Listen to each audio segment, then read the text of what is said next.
78 years after independence, India stands taller than ever on the global economic stage.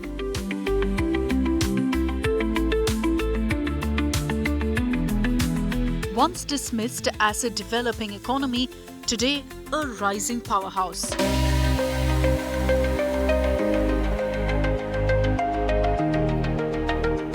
India is now the fourth largest economy in the world, and experts say it's only a matter of time before the nation takes the third spot.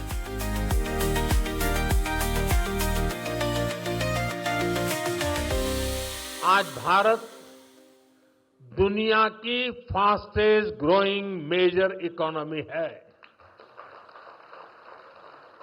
पिछले 11 years में हमारी economy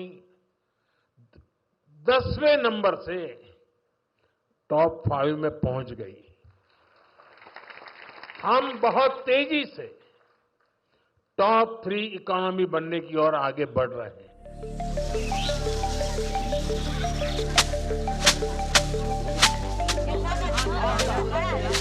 Nearly 8 decades ago, the situation was so bleak that this prosperity seemed a distant dream, impossible to achieve. Plundered and looted by colonial rulers, India was a poor country, fighting famine, hunger and underdevelopment. Prime Ministers of India in the first few decades of independent India put all their efforts in building the nation. With 5-year plans, Green Revolution, Milk Revolution, India started to wobble back to strength. दो नारा अगर आप लगाएं तो वही असली नारा है आज देश की जरूरत के मुताबिक। जय जवान, जय किसान। By the end of the 80s, computers were introduced, building the foundation of today's digital India.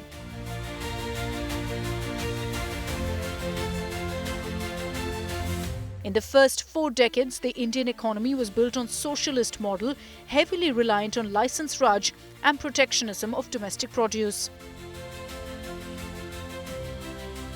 It resulted in overdependence on imports and borrowing. By the first half of 1991, India's foreign exchange reserves were not enough to finance 3 weeks' worth of imports.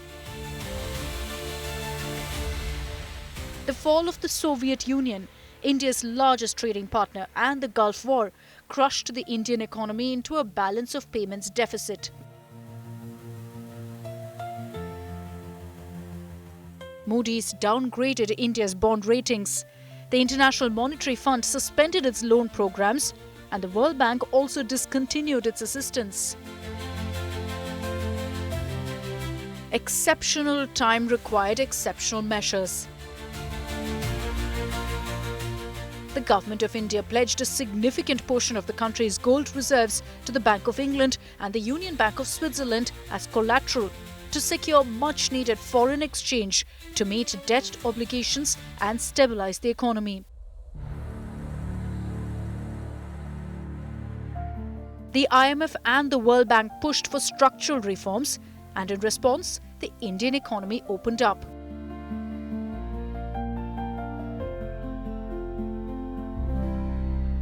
We have done is we have changed instrumentality. There is an element of continuity. But as Panditji himself used to say, that we live in a dynamic world. Time doesn't stand still. Situations change. And therefore, he says the test of people is, I think, good leadership is that we should be able to change direction when changes is needed. Now, that does not mean that the objectives which Panditji had in mind, those objectives are irrelevant. Dr. Manmohan Singh giving the economic logic to these decisions, and the Commerce Ministry showing the way by taking the first concrete steps. So the first 100 days were indeed exciting. The first 10 or 12 days were the most difficult days. One after another, things followed. Industrial policy came. Immediate crisis was the exchange level, which had gone down to below $1 billion and was dwindling. I think Dr. Manmohan Singh got some positive feelers from IMF and World Bank. Earlier, even in Mr. Yashwant Sinha's time, a request had been sent to the IMF, not been processed. The first major decision that he had to take was on devaluation. In the finance ministry, we were quite clear that we should get rid of these controls as quickly as possible and we would not have problems. Intellectual consensus only grew over time, and including from representatives of industry. The major industry associations in the first 3 or 4 years provided very solid support for the liberalization and the economic reforms. That one master stroke paved the way for India to stand up and run for its economic glory in the next 3.5 decades. And we will surely sort of get ahead of the two economies ahead of us, the Japanese and the German economy in next couple of years. And that is where we will stay. We will be third in next 3 to 5 years' time. And that is where we'll stay for probably forever, as you can see today. And that is, so in that sense, moving ahead, we are a 140 crore people's economy and very large country in that sense. And our size of the economy will grow. 65-year-old Rajesh Bula is a first-generation businessman of his family. He's a qualified chartered accountant who wanted to be an entrepreneur from the very beginning. Being in the financial capital of the country at the right time helped to realize the dream. That makes a big difference. The volumes have increased, but at the same time, the number of players have also increased manifold. So the level of competition has been very strong. You have to be service oriented. Mumbai was the epicenter of most of the trading activities, and over a period of time there have been localized industries developing in all parts of India. I think India has grown very well. Along with progress, there are some negatives also which come.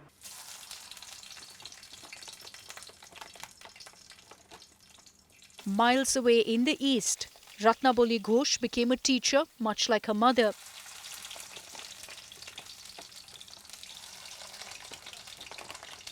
She was raised by her mother, who worked hard to ensure that the child of a single parent lacked nothing.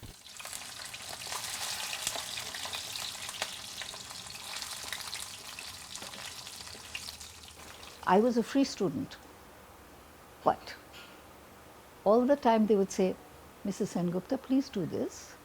Otherwise, you know, your daughter will have to go to another school. Another school means she'd have to pay for me. So she had no alternative but to accept all that. Again, it was a financial situation that made her make decisions which maybe she didn't like. So at this point, she decided that she will take tuitions. So all day in school, then she would take tuitions. Once I remember, I had friends who were going to a dancing school over there, Shuratirtha. And I said, Ma, amiyo jabo. So she told me, but it's going to be difficult. Okay, I'll take another tuition. You know what the fees were? 5 rupees. 5 rupees a month. For that, she had to take another tuition.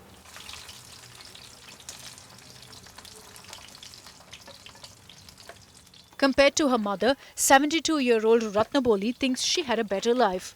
The country opened up its economy and India changed forever when she was in her prime.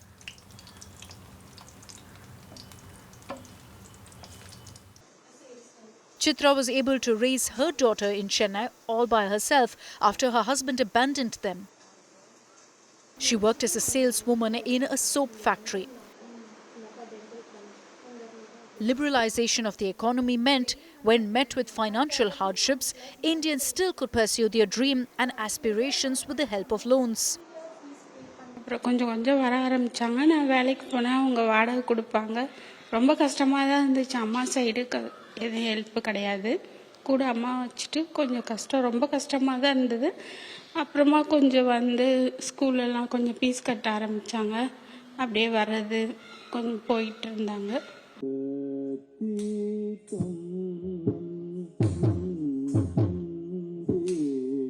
When her father passed away and mother needed surgery, 22-year-old Tamil Pungudi who started to teach children Bharatanatyam to support her family.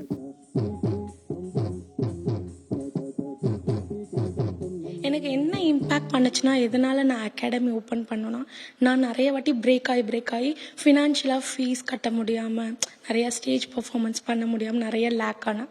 So அது மற்ற குழந்தைங்க இருக்கக்கூடாது அப்படின்றத நான் இங்கே try பண்ணி எப்படியாவது என்னால் கொண்டு வர முடியும் அப்படின்னு ஸ்டார்ட் பண்ணது. A graduate in English, Pungudi is an artist who's built a studio of her own in her home.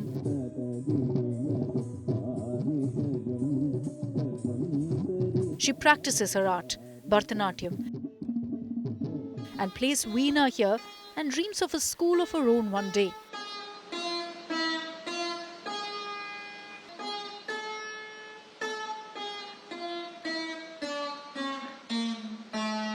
அம்மா பேரில் தான் அகாடமி ஆரம்பிக்கணும்னு ரொம்ப ஆசை. அகாடமி மட்டும் ஸ்டாப் ஆகாமல் மோண்டசரி ஸ்கூல், அந்த மாதிரி ஆர்ஃபனேஜ், இந்த மாதிரி இதெல்லாம் ரொம்ப ட்ரீம். அந்த அளவுக்கு நான் போவேனான்னு தெரியல. இப்போ தான் நான் ஒரு ஸ்டெப்பே எடுத்து வச்சுருக்கேன். This story of change was unthinkable 7 to 8 decades ago. India has changed and its economy has grown. It's not an empty claim. Figures don't lie. India is the fastest growing major economy, expanding at over twice the global average. India's growth contributed 17% to the global growth in 2024. Total exports in 2024-25 rose by more than 6% on year to a record high of $825 billion. Latest estimates put India's forex reserves at $689 billion, among the top 5 globally, ensuring stability against external shocks. Importantly, the macroeconomic heft has trickled down, with more than 250 million people lifted out of multidimensional poverty since 2013-14. But the key to focus on is the $3,000 per capita, because the American economy, as you know, is about $80,000 per capita. So what we need to do is to raise this per capita income, and if we do that, and raise it to another $14,000 per capita, which is the criteria for the high income economy, you can imagine that India will be surely the second largest economy going forward. So driver is the size of the economy, but also the driver is the rate at which our GDP has been growing over the last 3 decades. It's a story driven by resilience, reforms, and the unstoppable energy of 1.4 billion people. And the growth is not just about numbers, it's about inclusion. UPI and digitization has transformed payments. Rural electrification has reached the last village, and women entrepreneurs are driving new enterprises. World keeps evolving. International trade keeps finding new pathways. And what we are seeing today is possibly a churn that is bound to happen over every few years. Over every few years, new countries come up, some countries go down. This is a part of history of nations. And I think this is India's time. ये भारत का समय है. But the biggest criticism of the government policy, beyond the GDP headline, has been the failure to overcome challenges of inequality, underemployment, and inflation. Inflation is not a problem because I think with its clear mandate, RBI has been able to tackle it. But in the rest of the things, income inequality as well as the wealth inequality, that is very high in India.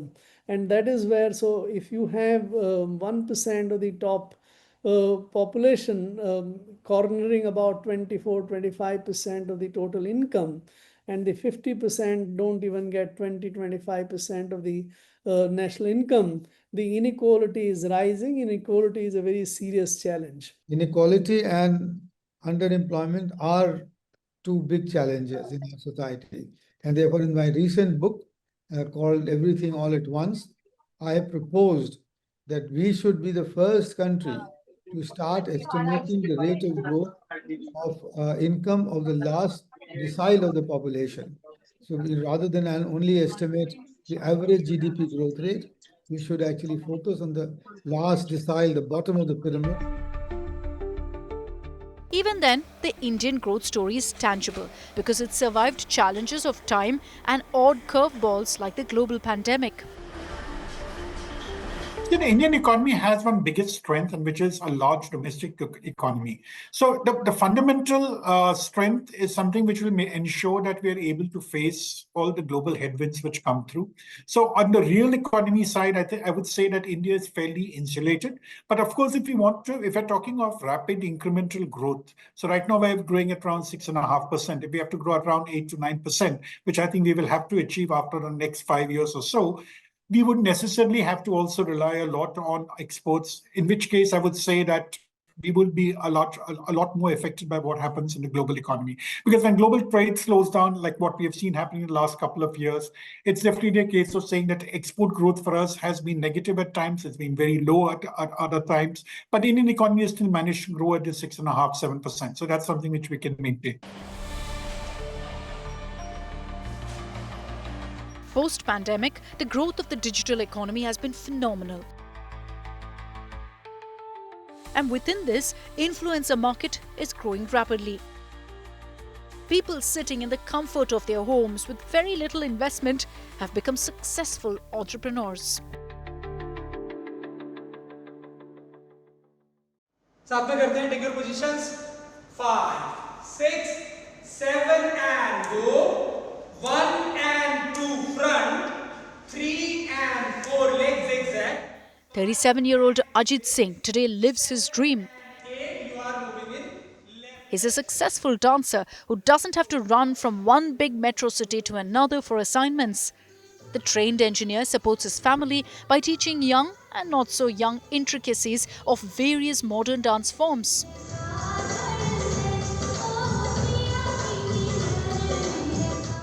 Offline in his modest studio in Jaipur and millions online. He has a YouTube page of his own and an Instagram handle with 900k followers.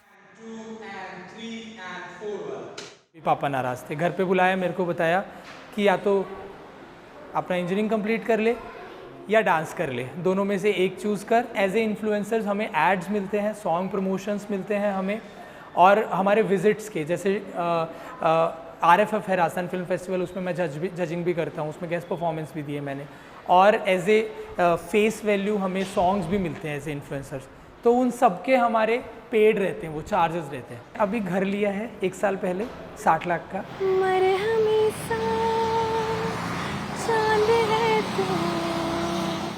Ajit is not an aberration to the rule. In Kollam, 26-year-old Fatima Jabbar is an architect turned singer turned vlogger.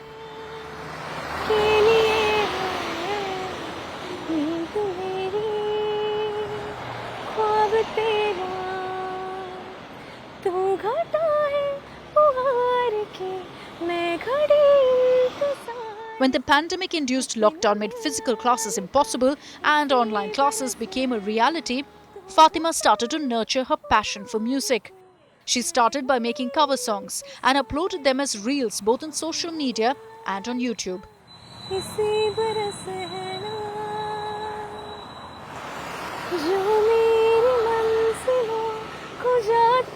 Soon she got noticed and her story started to take off. Slowly it started growing. I started to get, a little bit more recognition, and then I started to get more. And I thankfully I got into a team, and then I started to get more events and all of that. So then slowly I had to, quit my job as a junior architect, and then my focus was completely onto music. So now currently I'm doing vlogs as well on YouTube. I take care of my YouTube, I do events, I post covers. I am currently looking forward to do more independent music. Fatima started to earn enough from shows in India and abroad. She then turned to making vlogs and gradually they too took off. आज जो है बस हम राखी बांध के निकल जाएंगे जल्दी। नहीं ऐसा मत करो, आज त्योहार है भाई, खाना ना खा के तो जाओ। अरे पेट बहुत टाइट है। अच्छा तो फिर हल्का बनवा लेना। हल्का बनवा लेना। These influencers are new age professionals who've married their livelihood with their passion successfully. It's been possible because India has steadfastly kept her promise of economic growth. I think the main driving factor for India is going to be the overall policy framework, because if you look at the kind of growth which we have witnessed in the last 3.5 decades or so, I think it's been quite stupendous. And I think a lot of that credit goes to various governments with their pro-reforms agenda, something which has been able to bring about this dramatic transformation in terms of the prospects of the economy.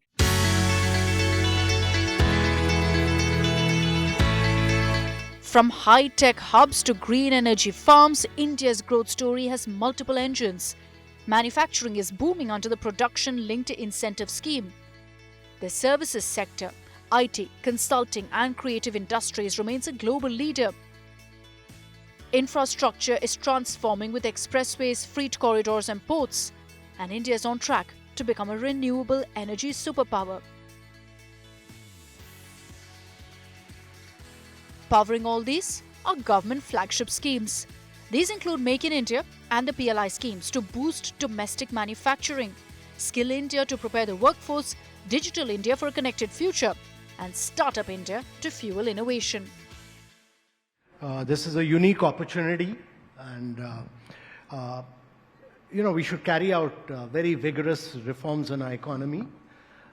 My view is that this opportunity we'll never get again, and this is India always delivers when there is a crisis.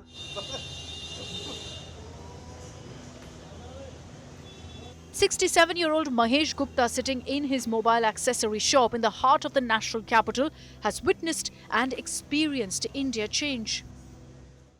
हालात तो ऐसे थे, हर चीज़ के लिए तो line में लगना पड़ता था। सवेरे शुरुआत होती थी दूध से, कभी कोयला लो, कभी घी लो, कभी तेल लो, कभी राशन लो। ये तो अर्थव्यवस्था थी। क्या बदलाव आपने देखा इतने सालों में? बहुत बदलाव देखा। जैसे कम्युनिकेशन है, ट्रांसपोर्ट है।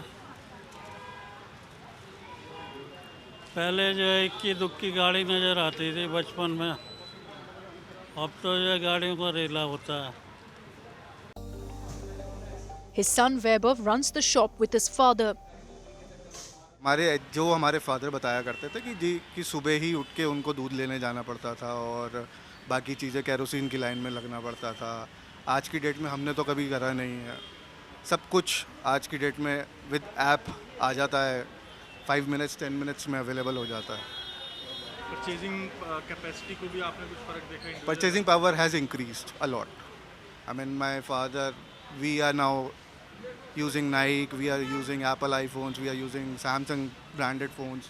We are using everything branded nowadays. Earlier it wasn't the case. So the purchasing power has increased. Investment choices have changed too between generations. Time for my show. Chalo bhai, ki ache ajke? Indians born in decades right after independence could never think of success with a career choice as a radio jockey. After more than a decade, Shomuk Ghosh is happy and successful. Shukr thakun, shonge thakun, and send in your messages on our WhatsApp number. Number ta api jane. There was a time when I was working in a different job, my first job. It was actually something very difficult for me to do. I could not do it. I was very bad at it. I could see other people excel and shine, but I was at the bottom of my confidence. And then one day I decided to free myself of that job and took a leap of faith in the creative field, started going for auditions, and something happened, met some great people, got some opportunities and made the best of it. And this is where I am today. And I am, to say that I'm kind of proud of myself. In Indian company, top 10 company. Chandan Taparia is 3 years older than Shomuk, and he's made his life as a stock market expert. The passion, consistency, values. We are the generation who have done the struggle but at the same time we follow the tradition. So we are quite focused, punctual. We understand the values as well. But if you talk about the challenges, we adopted the AI in the news and business as well. I think the good part for us is like we can provide the blend of consistency. At the same time, we have updated and upgraded to the revolution which we have seen in the nation or in the world. He left his home in Rajasthan in his 20s to make a career in stocks in the mecca of the finance market in the Dalal Street. Youth of India live at ease on the pillar of growth built over the past 8 decades. 23-year-old Oishane Bhattacharya is a dancer who teaches underprivileged children.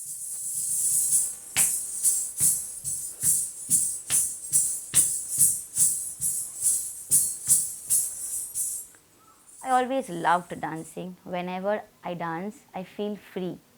That is freedom to me. When I'm dancing, if there's no one around or even there are hundreds of people, I feel I am into it and it's only me and my art form.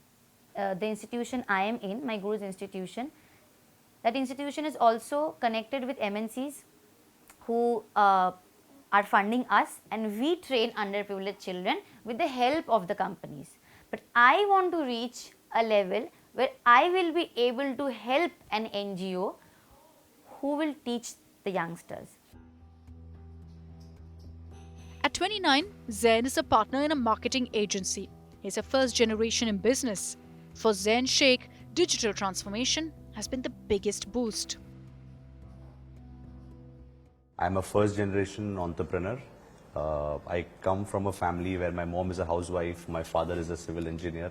So this entire business experience is something that I have stepped on or started for the first time. I think opportunities everywhere with AI coming in the picture, with the entire digital transformation that India is going through. We belong to a generation where we want results overnight, right? With all the grocery apps, every single thing delivering food, groceries or food to you within 10 minutes, the patience level has gone down. And that is not just across a day-to-day life, but even when it comes to business, people want success overnight, right? So that hunger, if it does not or is not followed by a particular process of patience, I think that can be the biggest challenge, because that is where then you start making wrong decisions. Importantly, the trade headwinds sweeping the world, topping the established order, are unlikely to create a storm in India. The size of the country's domestic market is seen as large enough to absorb most of the demand shock. In fact, India's market is not just for the world is India's market. Overall हमारे इसमें जो प्रकार से देश आगे निकल रहा है, मुझे लगता है कि पूरी दुनिया का मार्केट हमारे लिए है और हम में ये क्षमता है कि दुनिया में अच्छे से अच्छी क्वालिटी और कम से कम कॉस्ट में देने की क्षमता बहुत कम 1-2 देशों में है, पर उन देशों में भारत अब सबसे आगे जाएगा और वर्ल्ड का मार्केट हमको मिलेगा और हमारी इकोनॉमी आने वाले समय में मजबूत बनेगी, ये मेरा विश्वास है. Young India dreams big and doesn't want to compromise because its wings are colored with the blood and sweat of previous generations.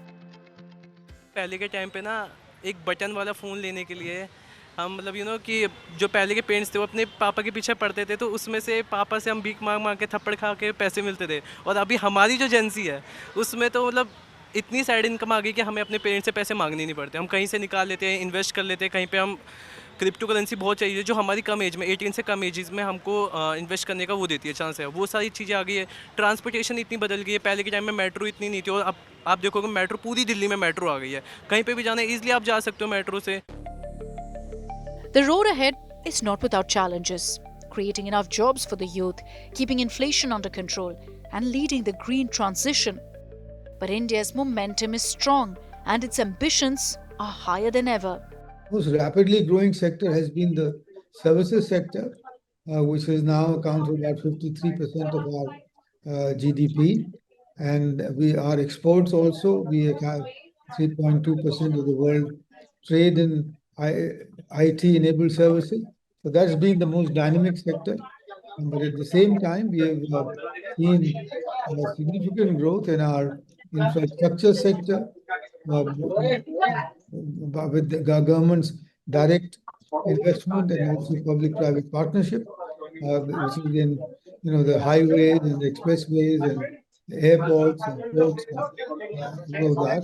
And then the energy sector, especially now the green energy sector, where we are going through a transition towards green energy. I think those are the sectors which have really pushed India's growth story forward. That as we bring about accelerated growth, there's going to be a large amount of investment taking place. And what we are seeing is we're doing a great job when it comes to roads, airports, ports, railways, and so on.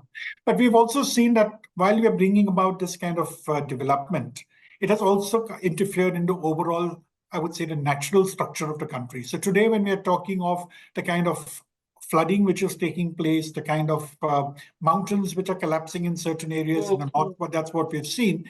I think this is a result of too much of infrastructure being created. So I think the government will have to be cognizant of the fact that as you're putting in this kind of an investment, we're trying to move towards that goal of becoming a developed economy in 2047. We have to make sure that these climate changes which are taking place, the natural disasters are going to be a part and parcel of it. So we need to make sure that we're able to buffer against these contingencies.